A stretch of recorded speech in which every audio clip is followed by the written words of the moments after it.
மழைக்காடுகளை நான் பெரிதும் நேசிக்கிறேன். ஒவ்வொரு முறை நான் மழைக்காட்டுக்குள் நுழையும் பொழுதும் ஏதோ ஒன்று புதிதாக பார்க்கவும் தெரிந்து கொள்ளவும் கற்றுக்கொள்ளவும் முடிகின்றது. அத்தகைய காட்டிற்குள் பயணிப்பது நம் உணர்வுகளை தூண்டும் விதமாக அமைகின்றது. என்னை வியப்பூட்டுவது அதன் அசாதாரண அம்சங்கள்தான். ஒவ்வொரு மிருகங்களும் செடி கொடிகளும் ஒன்றோடு ஒன்று இணைக்கப்பட்டுள்ளன. அந்த முழு காடும் மிகவும் நுட்பமாக வாழ்க்கை வலையாக பிணைக்கப்பட்டுள்ளது.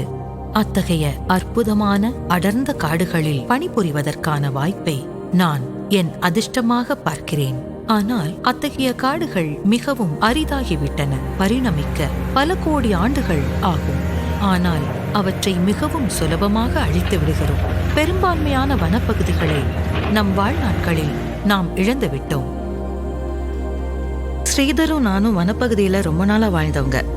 எங்களால இந்த அழிவை நின்று வேடிக்கை பார்க்க முடியல. இந்த ஆய்வெல்லாம் அடிக்கடி மாறிட்டே இருக்கும். இத்தகைய சூழலை மாற்ற சிறு உதவியேனும் செய்ய தோன்றியது. அதற்காக நாங்கள் ஆரம்பித்தது ஒரு சிறு முன்முயற்சிதான். ஆனால் அது எங்களை காடுகளை வளர்த்தெடுக்கும் வாய்ப்பினை கண்டுணர வழிவகுத்துள்ளது. நாங்கள் பல ஆண்டுகளுக்கு முன்பு நட்டு வைத்த கன்றுகள் இன்று பிரம்மாண்ட மரங்களாக வளர்ந்துள்ளன. இந்த அடர்ந்த காடு வளர உதவிய நாங்கள் அவற்றுக்கு மத்தியில் நடப்போம் என்று கற்பனை கூட செய்து பார்த்ததில்லை. இந்த பயணம் வார்த்தைகளுக்கு அப்பாற்பட்ட நிறைவு. நாங்கள் சற்றும் எதிர்பாராத, திட்டமிடப்படாத ஒரு பயணம்.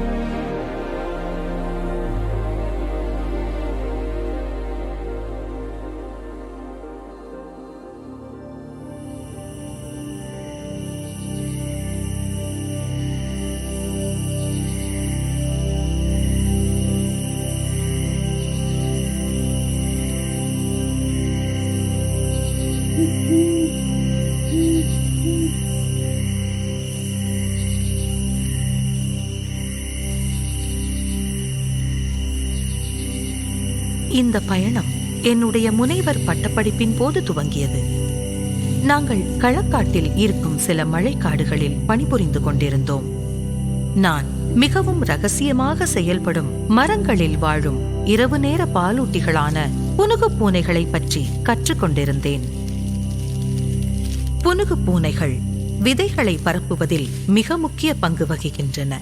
மழைக்காடுகளின் சுற்றுச்சூழல் அமைப்பில் அவற்றின் பங்கினை புரிந்து கொள்ள முயற்சித்தேன். புனுகு பூனைகள் பழங்களை தின்றுவிட்டு செரிக்காத பல விதைகளை மரக்கட்டைகளிலோ பாரிகளிலோ கழிவுகளாக வெளியேற்றிவிடும். விதைகளை வளரச் செய்யும் பரிசோதனைக்காக அந்த கழிவுகளை சேகரிக்கும் வேலையை நான் செய்ய வேண்டியிருந்தது. புனுகு பூனைகளால் பரப்பப்பட்ட பின் அந்த விதைகள் நன்றாக வளர்ச்சி அடைந்தனவா என்பதை புரிந்து கொள்ள முயற்சித்தோம். இவை அனைத்தையும் நான் செய்து கொண்டிருந்த போது மலைக்காடுகளில் இருக்கும் செடிகளை நாற்று பண்ணைகளில் வளர்ப்பது சாத்தியமற்றது என்று அனைவரும் எண்ணினர். ஆனால் நாங்கள் நட்டு வளர்த்த 80% அதிகமான விதைகள் ஒரு சில வாரங்களில் வளர்ந்ததை பார்த்து வியந்து விட்டேன். மேலும் இந்த பரிசோதனையின் முடிவில் எங்களிடம் 400 மரக்கன்றுகள் இருந்தன. ஆனால் ஆனைமலையை நோக்கிய பயணம் எங்கள் படிப்பின் அடுத்த கட்டமாக அமைந்தது. எனவே அந்த மரக்கன்றுகளை களக்காட்டில் இருந்த யாருமற்ற கைவிடப்பட்ட ஏலக்காய் தோட்டத்தில் நட்டுவிட்டு செல்ல முடிவெடுத்தோம். அந்த விதைகளையும் கன்றுகளையும் நடுவதில் பெரும் மன நிறைவு இருந்தது. அத்தகைய மன நிறைவு நாம் ஒன்றை வளர்த்தெடுக்க முயலும் போது மட்டுமே கிடைக்கும்.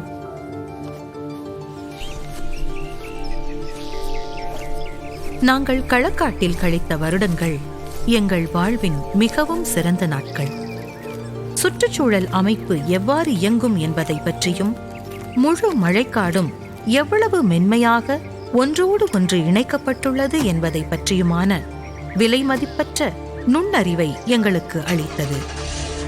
இவற்றில் முதன்மையான ஒன்று புனுகு பூனைகளின் கழிவுகளில் நாங்கள் மேற்கொண்ட பரிசோதனையும் மலைக்காடுகளின் மரக்கன்றுகளை வளர்த்தெடுக்க இயலும் என்ற கண்டுபிடிப்பும் தான். எங்கள் வாழ்க்கையை மாற்றும் இத்தகைய பயணத்தை நாங்கள் கண்டறிவோம் என்பதை நாங்கள் சிறிது கூட உணரவில்லை.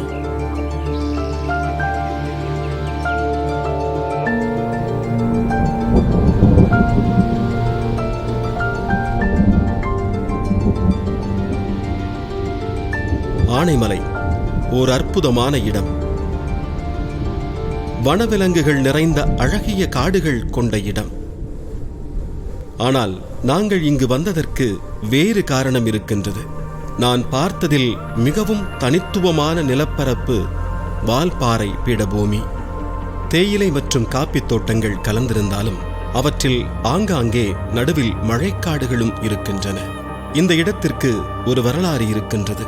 100 ஆண்டுகளுக்கு முன்பு இந்த நிலப்பரப்பு முழுவதும் மழைக்காடுகளாக இருந்தன. ஆனால் இன்று தேயிலை பெருங்கடலுக்குள் மிதக்கும் தீவுகளாக மழைக்காடுகள் இருக்கின்றன.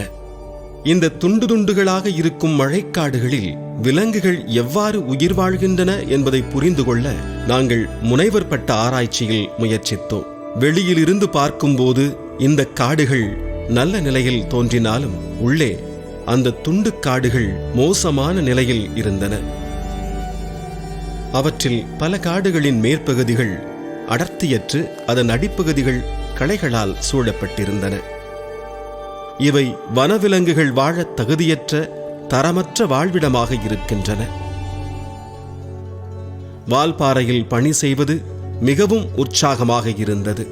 இங்கு ஒரு நாள் கூட வனவிலங்குகளை எதிர்கொள்ளாமல் கடந்ததில்லை. இந்த விலங்குகள் தேயிலை தோட்டங்களை தழுவி வாழக் கற்றுக்கொண்டது அற்புதமான ஒன்று. பல உயிரினங்கள் காடுகளுக்கு வெளியே வாழ்கின்றன. காரணம், அவற்றின் வாழ்விடங்கள் துண்டுகளாகி அழிந்து போயின. காடுகளுக்கு வெளியே மனிதர்களின் வாழ்விடங்களுக்கு அருகில் வனவிலங்குகள் வாழத் தொடங்கியதிலிருந்து மனிதர்களுக்கும் வனவிலங்குகளுக்கும் மோதல் வரத் தொடங்கியது. ஓராண்டிற்கு யானைகளால் 3 மனிதர்கள் வரை இறக்கின்றனர். வனவிலங்குகளால் பிற சேதங்களும் நிகழ்கின்றன. வனவிலங்குகளின் வாழ்விட இழப்புகள் காடுகள் பாதுகாப்பில் மிகவும் முதன்மையான பிரச்சனைகளில் ஒன்றாக இருக்கின்றது. எஞ்சிய சிறிய அளவிலானவற்றை பாதுகாப்பது மட்டும் போதுமானதாக இருக்காது. வனப்பகுதியை விரிவுபடுத்தவோ அல்லது குறைந்தபட்சம் உருக்குலைந்த வாழ்விடங்களை சரி செய்யவோ நம்மால் ஏதாவது செய்ய இயலுமா? செய்வதை விட சொல்வது எளிது என்பது நமக்கு தெரியும். ஒரு முதிர்ந்த அடர்ந்த பழுதுபடாத மழைக்காடு பல வருட பரிணாமத்தின் தயாரிப்பாகும். இத்தகைய மிகவும் சிக்கலான ஒன்றை உருவாக்குவது மனித திறனுக்கு அப்பாற்பட்டது என்பதுதான் மிகவும் அயற்சியூட்டும் விஷயம். ஒன்றை அழிப்பது மிகவும் சுலபம், ஆனால் மீண்டும் உருவாக்குவது கிட்டத்தட்ட சாத்தியமற்றது. வால்பாறையில் நாங்கள் கண்டுணர்ந்தது எங்களை குறைந்தபட்சம் இந்த வாழ்விடங்களை மீட்டெடுக்க முயற்சிக்க வேண்டும் என்ற எண்ணத்தை உருவாக்கியது. அது மரங்களை வளர்ப்பது பற்றியது மட்டுமல்ல, இந்த பெரும் அளவிலான திட்டத்தை நிறைவேற்ற பல மக்களுடன் இணைந்து பணியாற்ற வேண்டியிருந்தது. இந்த திட்டத்திற்கு தோட்டங்களின் முழுமையான ஈடுபாடு நீண்ட நாட்களுக்கு தேவைப்பட்டது. காரணம், பல மழைக்காடுகளின் துண்டுகள் அவற்றின் தோட்டங்களுக்குள் இருந்தன. அவர்கள் ஆர்வமாக இருப்பார்களா என்பது கூட எங்களுக்கு தெரியவில்லை. நாங்க இது மாதிரி கிட்டத்தட்ட 18 துண்டு காடுகளை பார்த்திருக்கோம். இன்னும் கொஞ்சம் காடுகளை நாங்க பார்க்க வேண்டியிருக்கு. இந்த ஆய்வுகள் மூலமா நீங்க கணிச்சது என்ன? அந்த ஆய்வுகளோட முடிவு என்னவா இருந்தது? இந்த ஆய்வுகள் அடிக்கடி மாறிட்டே இருக்கும். அதனால சின்ன துண்டு காட்டுல இருந்து பெரிய காடுகள் வர ஆய்வுகள் செஞ்சுட்டே இருக்கும். இந்த ஆய்வுகள்லாம் எத்தனை விலங்குகள் இதை பயன்படுத்துது அப்படிங்கறத தெரிஞ்சுக்கிறதுக்கு ஆதாரமா இருந்துச்சு. ஒரு சில துண்டு காடுகள் ரொம்ப மோசமான நிலையில இருக்கு. அப்போ நம்மளால ஏதாவது செய்ய முடியுமா? எனக்கு தெரிந்த வரைக்கும் இந்த மரங்களை திரும்ப வளர வைக்கிறதும் இந்த மலைக்காட்டை மீட்டெடுக்கிறதும் ரொம்ப கஷ்டமான ஒரு விஷயம். நாங்கள் களக்காட்டில் வேலை செஞ்சுட்டு இருந்தப்போ பூர்வீக மலைக்காட்டு மரங்களை வளர்க்க முடியும் அப்படிங்கிறத நாங்கள் தெரிஞ்சுக்கிட்டோம். திவ்யாவால் பல மரங்களை புணுகு பூனைகள்லேருந்து வளர்க்க முடிஞ்சு, காடுகள்லேருந்து நாங்கள் சேகரித்த விதைகள் மூலமாக அதை வளர்க்க முடிஞ்சு. அதனால் எங்கள்கிட்ட பல வகையான நாற்றுகள்லாம் இருந்துச்சு. அது எங்களையே ஆச்சரியப்படுத்துச்சு. அப்படின்னா இந்த துண்டு காடுகளை மீட்டெடுக்கிறதுக்கு நிச்சயம் வாய்ப்பு இருக்கு. அப்ப நம்ம இது மாதிரி ஒன்றுல இருந்து ஆரம்பிக்கலாம், சீக்கிரமாவே ஆரம்பிக்கலாம். அப்போ ஒரு நாள் இங்கே ஹார்ன்பில்ஸ் வந்து கூடு கட்டி தங்கும்னு நினைக்கிறேன். ஆமா, நடக்க வாய்ப்பு இருக்கு.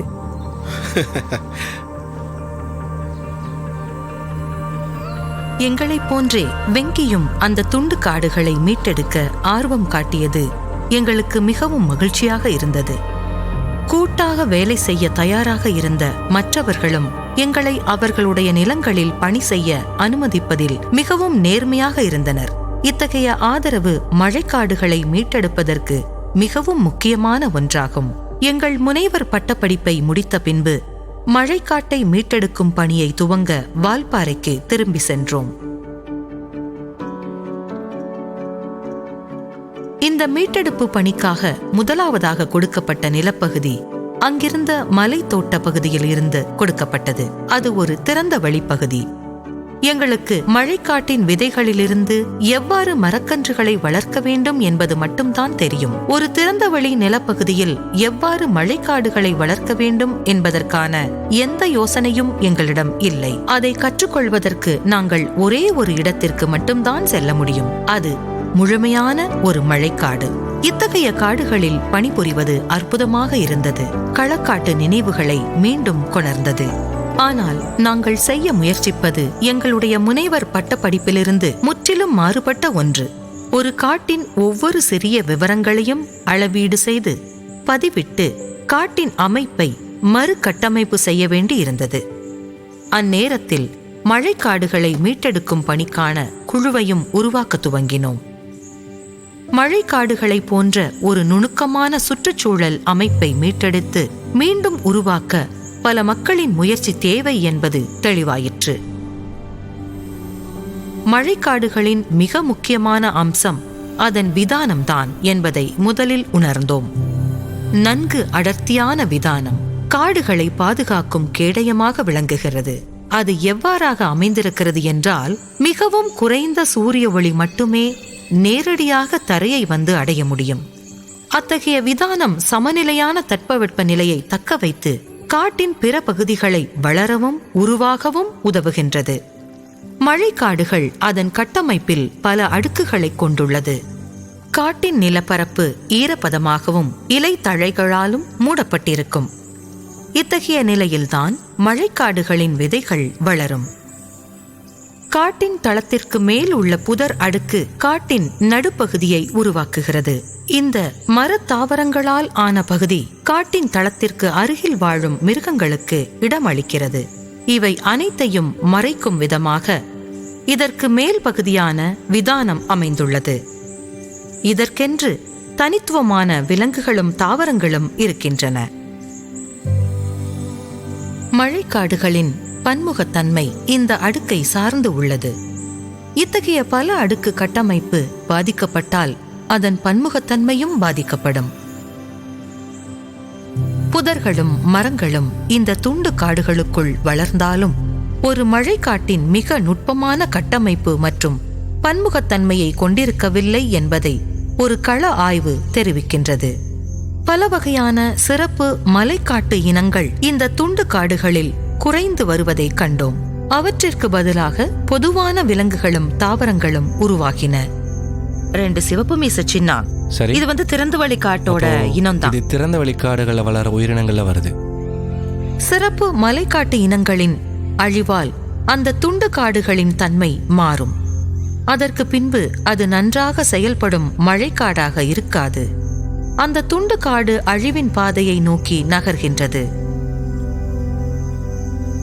நன்கு அடர்ந்த விதானம் ஒரு மழைக்காட்டின் மிக முக்கியமான அம்சமாக விளங்குகின்றது. அத்தகைய விதானத்தை உருவாக்குவதே இந்த மழைக்காட்டை மீட்டெடுக்கும் முயற்சியில் முதன்மையான இலக்காக அமைந்துள்ளது. அந்த விதானத்தை உருவாக்கும் கலைஞர்கள் சில அற்புதமான மரங்கள். அவையே ஒரு மழைக்காட்டின் வாழ்க்கை தூண்களாக அமைகின்றன.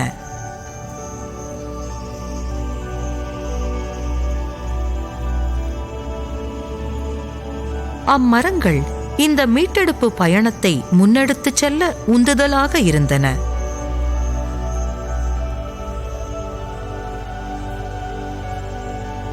அவற்றுள் அத்தி மரங்கள் என் தனிப்பட்ட விருப்பமாக அமைந்தன. அவையே ஒரு காட்டில் உள்ள பல்பொருள் அங்காடிகள். அவை பல மிருகங்களுக்கும் பறவைகளுக்கும் உணவளிக்கின்றன. குறிப்பாக இருவாச்சிகள். மலை இருவாச்சிகள் ஒரு மழைக்காட்டின் தரத்தை காட்டும் சிறந்த குறிகாட்டிகள். என் கனவு என்னவென்றால், ஒரு நாள் ஒரு துண்டு காட்டினை மீட்டெடுத்து அதனை மலை இருவாட்சிகள் பயன்படுத்தும் அளவிற்கு நல்ல தரத்துடன் உருவாக்க வேண்டும் என்பதுதான். இது எங்களுடைய மறுசீரமைப்பு பணி வெற்றி அடைவதற்கான அடையாளமாக இருக்கும். இயற்கை உலகில் இருவாட்சிகள் விதைகளை பரப்புவதில் மிகவும் சிறந்தவையாகும். மறுசீரமைப்பு பணிக்கான விதைகளை கண்டறியும் சவாலை எதிர்கொள்ள அவற்றின் சேவைகளை பயன்படுத்திக் கொள்ளலாம். மழைக்காட்டின் மர விதைகள் ஒரு முதிர்ந்த விதானம் கொண்ட மரமாக வளர பல சவால்களை எதிர்கொள்ள வேண்டியுள்ளது. காட்டின் நிலப்பரப்பில் விழும் ஒவ்வொரு விதையும் நமது மீள் உருவாக்க பணியில் மிகவும் விலைமதிப்பற்ற ஒன்றாகும். காட்டை மீட்டெடுக்கும் பணியில் விதைகளை சேகரிப்பது தேவையான ஒன்றாக இருந்தாலும் அதனை காட்டிற்குள் செய்வது இயலாத ஒன்றாகும். அதற்கு வேறு வழி கண்டறிய வேண்டியிருந்தது. சாலை ஓரங்களிலும் காட்டின் ஓரங்களிலும் விதைகளை சேகரிக்கலாம் என்பதை நாங்கள் உணர்ந்தோம். எவ்வாறாயினும் அந்த விதைகளுக்கு உயிர் வாழும் வாய்ப்பு மிகவும் குறைவாகவே இருந்தது. ஒரு முதிர்ந்த காட்டிற்கு இணையாக நம் மீட்டெடுப்பு பணிக்கு தேவையான பன்முகத்தன்மை கொண்ட விதைகள் எங்களுக்கு கிடைத்தன. ஆனால் அவற்றை காட்டிற்குள் இருந்து சேகரிக்க வேண்டியதில்லை. காடுகளை மீட்டெடுக்கும் பணிக்கு தேவையான விதைகள் இருந்தாலும் அவற்றை நேரடியாக மறுசீரமைப்பு நிலப்பகுதிகளில் விதைக்க முடியவில்லை. பெரும்பான்மையானவை திறந்த வெளிகளில் வளரும் தன்மையற்றதாக இருந்தன. எனவே விதைகளில் இருந்து நாற்றுகளை உருவாக்க எங்கள் பயணத்தின் துவக்கமாக இருந்த இடத்திற்கு மீண்டும் செல்ல வேண்டியிருந்தது. இந்த மீட்டெடுப்பு பணிக்கான பயணத்தில் எங்களை முன்னெடுத்துச் சென்ற ஒரு சிறிய கண்டுபிடிப்பு மழைக்காட்டு மரக்கன்றுகளை வளர்ப்பது. அந்த பயணத்தில் தற்பொழுது மிகப்பெரிய அளவிலான விதைகளை மரக்கன்றுகளாக வளர்த்தெடுக்க முயல்கிறோம். பெருந்தோட்ட மக்களின் ஆதரவை பெற்றது எங்களது அதிர்ஷ்டம். காரணம், அவர்கள் தோட்டக்காரர்களாக இருந்ததனால் மரக்கன்றுகளை வளர்த்தெடுக்க தேவையான கட்டமைப்பு அவர்களிடம் ஏற்கனவே இருந்தது. அவற்றை பயன்படுத்திக் கொள்ள பெருந்தன்மையாக அனுமதித்தனர். அங்கிருந்த உள்ளூர் மக்கள் அந்த தாவரங்களை கையாள்வதில் மிகுந்த அறிவுடையவர்களாகவும் அர்ப்பணிப்புள்ளவர்களாகவும் இருந்தனர். அவர்களுடைய நுண்ணறிவும் நிலையான பராமரிப்பும் மிக அதிக அளவிலான மரக்கன்றுகளை உருவாக்கவும் அவற்றை உள்ளூர் மக்களிடம் விநியோகிப்பதற்கும் போதுமானதாக இருந்தன. எதிர்கால மழைக்காட்டை உருவாக்க தேவையான 150க்கும் அதிகமான பூர்வீக இன தாவரங்களை கொண்டு அந்த நாற்றுப்பண்ணை ஒரு விலைமதிப்பற்ற களஞ்சியமாக மாறியது. ஒவ்வொரு மறுசீரமைப்பு பணியிடமும் அதற்கென தனித்துவமான தன்மைகளை கொண்டிருந்தது. ஒவ்வொரு பணியிடத்தின் உயரம், சாய்வுத்தன்மை, பிற அளவுகள் ஆகியவற்றின் அடிப்படையில் சரியான தாவர இனங்களை தேர்ந்தெடுக்க வேண்டியிருந்தது.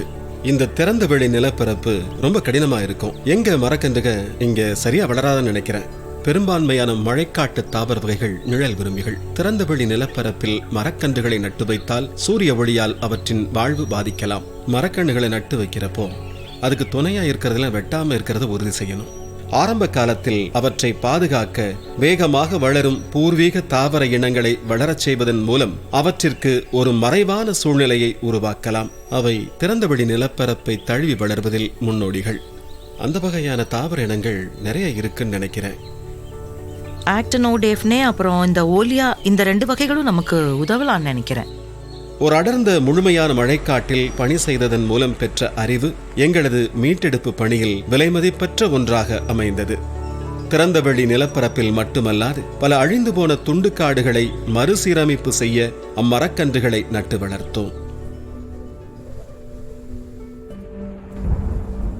பருவமழை காலம் எங்களது நடவு பணிக்கான உச்சகட்ட காலமாக அமைந்தது.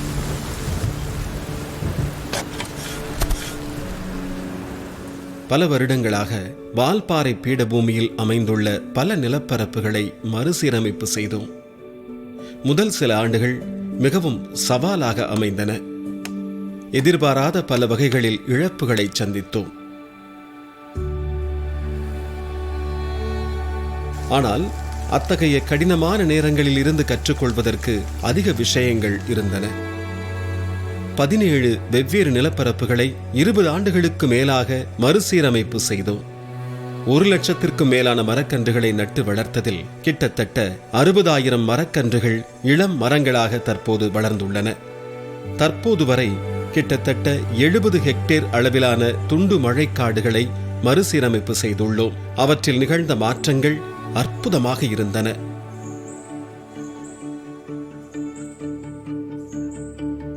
அந்த துண்டுக்காடுகளில் இருந்த அடர்த்தியற்ற விதானம் வெகுவாக மேம்பட்டுள்ளது.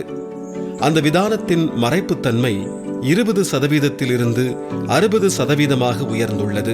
அதாவது அந்த துண்டு காடுகளுக்குள் இருக்கும் நுண்கால நிலை அதிக ஈரப்பதத்துடனும் குளிர்ச்சியுடனும் சமநிலைக்கு வந்துள்ளது. அதாவது ஒரு மழைக்காட்டிற்கு நிகரானதாக உள்ளது.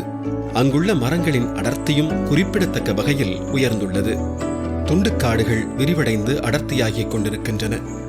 மறுசீரமைப்பு பணிகளுக்கு பிறகு வளர்ந்த பல மழைக்காட்டு மர இனங்களால் ஒட்டுமொத்த தாவர இனங்களின் செழுமையும் உயர்ந்துள்ளது. உயர்ந்து வரும் பன்முகத்தன்மை காடுகள் மீட்சி அடைவதற்கான நல்ல அறிகுறியாகும். மறுசீரமைப்பு நிலங்களில் இன்னும் அதிகமாக வளர்வதை காண முடிகிறது. இந்த மர இனங்கள் தாமாகவே வளர்ந்தன, நாங்கள் நட்டு வளர்த்தவை அல்ல. இது இயற்கையான மீள் உருவாக்கம் துவங்கியதற்கான அறிகுறியாகும். இது ஸ்டான்மோர் துண்டுக்காட்டிலிருந்து எங்களுக்கு துவங்கியது. அன்று திறந்தவெளி நிலமாக இருந்தது, இன்று இளம் காடாக மாறியுள்ளது. நாங்கள் மீட்பு பணி மேற்கொண்ட அனைத்து துண்டுக்காடுகளிலும் மரங்கள் வளர வளர மழைக்காட்டு விலங்குகள் மீண்டும் வரத் தொடங்கின. அதிகமான இலைதழைகளால் பூச்சிகள் வரத் தொடங்கின. பூச்சிகளை உண்ண பல விலங்குகள் அவற்றை தொடர்ந்தன. மரக்கன்றுகள் வளரவும் கருமந்தி மற்றும் காட்டு அணில்கள் போன்ற சிறிய மரவிலங்குகள் அதன் கிளைகளில் வரத் தொடங்கின. 15 ஆண்டுகள் கழித்து அந்த மரங்கள் பழங்கள் உருவாக்க தொடங்கிய பின்பு அவற்றை உண்ண சிங்கவால் குரங்குகள் வந்தன. காட்டிற்குள் நிழல் அதிகமானதோடு களைகள் அழிந்து காடுகள் மிகுந்த ஈரப்பதத்துடன் காணப்பட்டன. அதன் நீரோட்டங்களில் நீண்ட காலங்களுக்கு நீர் வற்றாமல் இருந்தது.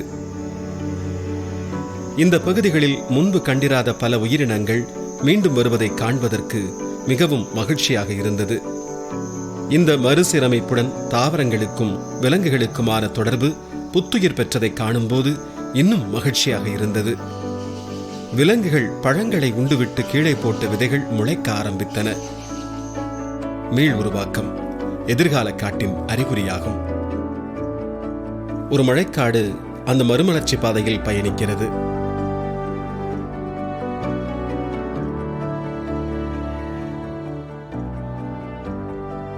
யூகலிப்டஸ் அல்லது தேக்கு மரங்களை போன்ற ஒரே இன மரங்களை ஒரு பெருந்தோட்டத்தில் வளர்ப்பதை விட காடுகளை வளர்ப்பது சிறந்ததா என்ற கேள்வியை எங்களிடம் அடிக்கடி கேட்பதுண்டு. மரங்கள் என்றும் மரங்கள்தான். ஆனால் எங்களது பதில் எப்பொழுதும் ஒன்றே: ஒரே இன மரங்களை கொண்ட பெருந்தோட்டம் என்றும் காடாகாது. பல வகையான தாவர வகைகளை கொண்ட பன்முகத்தன்மையை இழப்பதோடு காடுகளின் அடையாளமான தாவரங்களுக்கும் விலங்குகளுக்குமான நுணுக்கமான இணைப்புகளும் அழிந்து விடுகின்றன. துரதிருஷ்டவசமாக மரங்களின் பரப்பளவு அதிகரித்துள்ளது என்று அறிவிக்கப்படுவது இத்தகைய பெருந்தோட்டங்களின் அதிகரிப்பை குறிக்கின்றன. இவை அச்சுறுத்தலுக்கு உள்ளான பல்லுயிர் பெருக்கத்தை ஆதரிக்கும் வாழ்விடமாக அமையாது.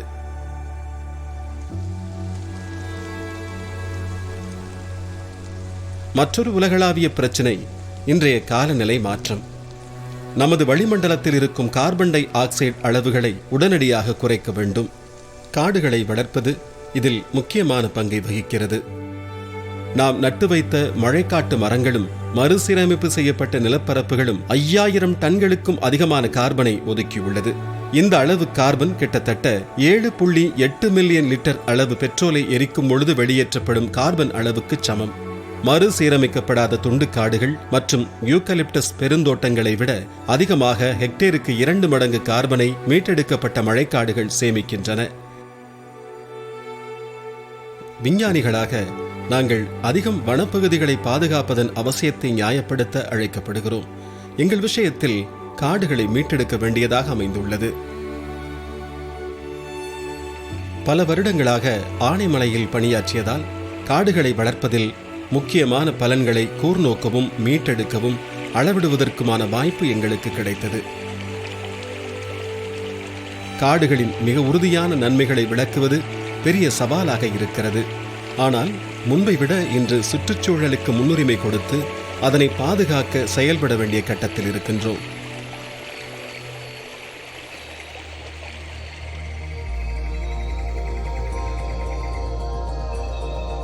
தேயிலை தோட்டங்களில் இருந்த எங்களைப் போன்ற எண்ணமுடைய மக்களின் ஆதரவால் எங்கள் மீட்டெடுக்கும் பணியில் பெரும் மாற்றத்தை ஏற்படுத்த முடிந்தது.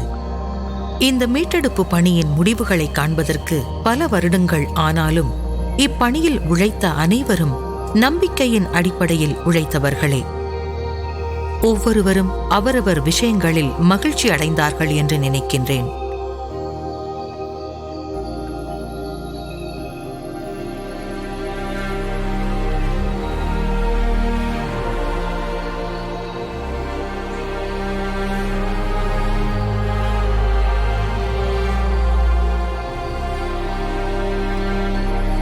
வெங்கியின் நிலையான ஆதரவே எங்கள் வெற்றியின் அடித்தளமாகும். தனது பெருந்தோட்டத்தின் மீட்டெடுக்கப்பட்ட தொண்டின் மரங்களில் மலபார் சாம்பல் இருவாச்சி கூடு கட்டுவதை பார்ப்பது தன் உழைப்பின் வெளிப்படையாக பார்க்கும் தருணமாக அமைந்தது. இவை மற்றவர்களுக்கு அழகிய காடுகள் பற்றியது மற்றும் அவர்களது உடைமைகளில் எனது வாழ்வு பற்றியது மட்டுமல்லாது அவர்களின் ஒன்றுபட்ட சமூக பொறுப்பின் நிறைவாகும். இந்த மறுசீரமைப்பு பணியில் தொடர்புடைய பெரும்பான்மையான மக்களுக்கு அவர்கள் மரங்களை வளர்த்தெடுத்ததும் மழைக்காடுகளுக்கு உயிரூட்டியதும் பெரும் நிறைவாக இருந்தது. எங்களை பொறுத்தவரை ஒவ்வொரு முறை எங்கள் மீட்டெடுப்பு தளங்களை காண வரும்பொழுது உணர்ச்சி பெருக்கினை உணர்கிறேன். அடையாளம் காண முடியாத அளவுக்கு அவை மாறிவிட்டன.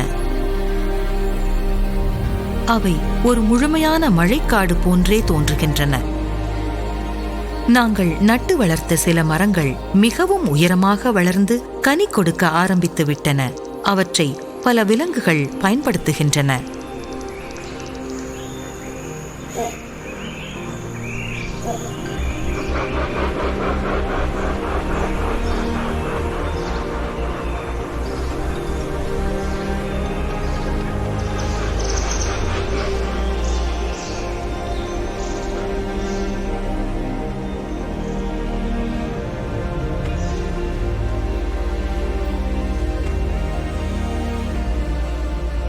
புனுகு பூனைகளின் கழிவுகளில் ஆராய்ச்சி பண்ணாமல் இருந்திருந்தால் நான் என்ன செய்து கொண்டிருந்திருப்பேன் என்பதை நினைத்து அடிக்கடி வியந்திருக்கின்றேன்.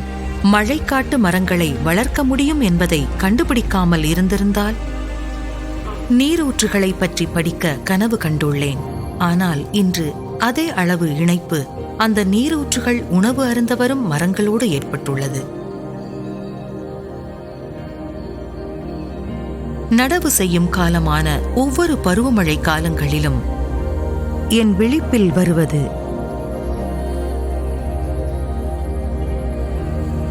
மரங்களின் கனவு.